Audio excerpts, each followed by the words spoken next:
अस्सलामुअलैकुम, welcome to routine math. तो आज सीरीज 1 ज्योमेट्रिक शेप्स की तो क्लास नंबर 8 जो है वो मैं आप लोगों के लिए लेकर आ गया हूँ। इस क्लास नंबर 8 के अंदर हम देखेंगे कि अगर हमारे पास पैरेललोग्राम हो तो उसका हम एरिया किस तरह निकालते हैं। तो चलिए शुरू करते हैं।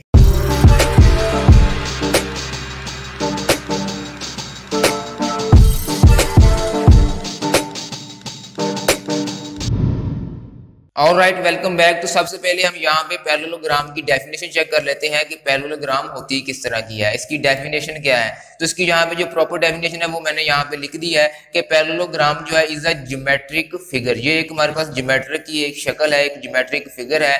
Date has 4 sides. इसकी कितनी साइड्स होंगी? 4 साइड्स होंगी, जो कि फॉर्म्ड, जो कि बनती है by 2 pairs of parallel line. तो यहाँ पे क्या होगी कि 4 लाइनें होंगी, उनमें से 2 लाइनें जो है वो आपस में पैरेलल होंगी और जो बाकी 2 बचेंगी वो आपस में पैरेलल होंगी। तो इस तरह ये 2 पैरेलल लाइंस के जोड़ों पर मुश्तमिल होती है। In a parallelogram opposite sides are equal in length. तो जो ऑपोजिट साइड्स होंगी उनकी लेंथ जो है, उनकी लंबाई जो है वो सेम होगी, वो बराबर होगी। और जबकि इनके जो एंगल जो होंगे, ऑपोजिट एंगल, जिनके जो मुखालिफ एंगल होंगे वो भी इक्वल होंगे इन मेजर।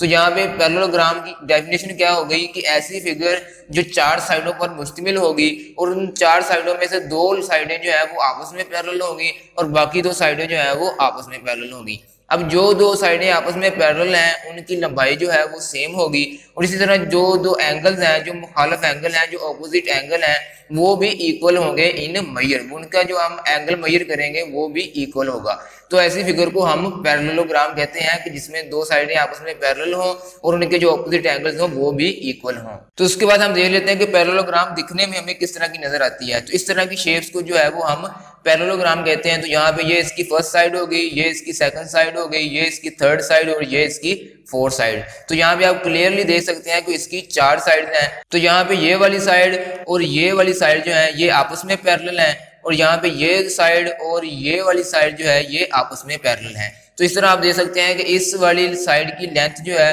वो इस वाली साइड की लेंथ के इक्वल होगी, इसी तरह इस साइड की लेंथ इस साइड की लेंथ के इक्वल होगी। तो इसलिए हम इसको पैरेललोग्राम कहते हैं कि जिसमें 2 साइडें जो है वो ये वाली साइड, जिस तरह की ये वाली साइड और ये वाली साइड आपस में पैरेलल हैं और ये वाली साइड और ये वाली साइड जो है ये आपस में पैरेलल हैं। दूसरी चीज हमने क्या देखी थी कि यहाँ पे जो एंगल्स होंगे, यानी कि ये वाला एंगल और ये वाला एंगल जो है ये दोनों आपस में सेम होंगे और इसी तरह ये वाला एंगल और ये वाला एंगल जो है ये आपस में सेम होंगे। तो इस तरह यहाँ पे जो ऑपोजिट एंगल्स होते हैं वो भी सेम होते हैं और जो ऑपोजिट साइड्स होती हैं वो भी सेम होती हैं। तो इस तरह की शेप को हम पैरेललोग्राम बोलते हैं। तो उसके बाद जो है मैं आपको इसकी फिगर बता देता हूँ। तो इस तरह यहाँ से लेकर इस कॉर्नर से लेकर इसके ऊपर जब हम परपेंडिकुलर ड्रा करते हैं तो यहाँ पे जो हाइट बनती है इसको हम पैरेललोग्राम की हाइट बोलते हैं।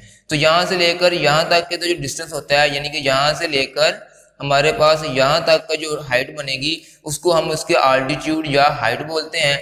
जबकि यहाँ से लेकर यहाँ तक का जो डिस्टेंस होगा उसको हम उसकी बेस बोलेंगे। तो इस पैरेललोग्राम में हमारे पास एक उसकी हाइट होती है और दूसरा उसकी बेस होती है। तो बेस को हम बी से डिनोट करते हैं जबकि हाइट को हम एच से डिनोट करते हैं। तो हाइट को जो है वो हम कुछ इस तरह से भी शो कर सकते हैं कि अगर हमारे पास ये ए बी सी डी जो है हमारे पास पैरेललोग्राम हो तो ए बी हमारे पास इसकी बेस हो जाएगी और हमारे पास ये वाली इसकी हाइट हो जाएगी।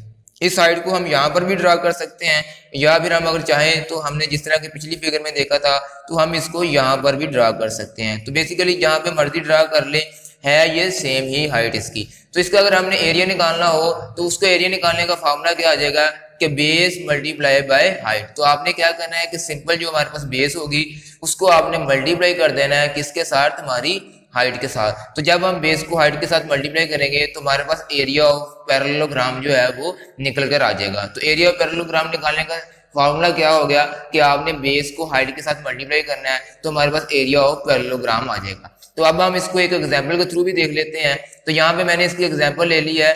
तो वो कहता है कि find the area of the following parallelogram shape. तो ये हमारे पास एक शेप है जिसका हमने एरिया निकालना है। तो ये शेप हमें दिखने में पता चल रही है कि ये हमारे पास एक पैरेललोग्राम शेप है। तो पैरेललोग्राम शेप में हमारे पास यहाँ पे हाइट कितनी दे दी है? उसने 6 दे दी है और ये वाली हमारे पास बेस है। तो बेस हमारे पास कितनी है? 15 है। तो अब हमने इसका एरिया निकालना है। तो एरिया निकालने का हमें पता है कि फार्मूला जो है वो बेस टाइम्स हाइट है, यानी कि अगर हम हाइट और बेस को आपस में मल्टीप्लाई करते हैं तो हमारे पास एरिया आ जाएगा। तो यहाँ पे बेस कितनी है 15 है और हाइट हमारे पास कितनी है 6 है, तो मैंने 15 मल्टीप्लाई बाय 6 जो है वो लिख दिया है। तो जब हम 15 को 6 के साथ मल्टीप्लाई करेंगे तो हमारे पास 90 स्क्वायर यूनिट जो है वो इसका आंसर आ जाएगा। तो इस तरह जो है वो हम बड़े ही आसानी के साथ किसी भी पैरेललोग्राम शेप का एरिया जो है वो कैलकुलेट कर सकते हैं। मैं उम्मीद करता हूँ कि आपको पैरेललोग्राम के एरिया निकालने की समझ आ चुकी होगी। तो मिलते हैं फिर नेक्स्ट वीडियो के अंदर। तो लास्ट में आपसे एक ही रिक्वेस्ट है कि आपने हमारे चैनल को सब्सक्राइब कर देना है और हमारी इस वीडियो को लाइक और शेयर भी कर देना है ताकि मजीद इस तरह की वीडियो जो है वो आपको मिल सके। और साथ में आपने बेल आइकन जो है वो भी प्रेस कर देना है ताकि जब भी कोई नई वीडियो मैं डालूं तो आपको उसका नोटिफिकेशन आ जाए।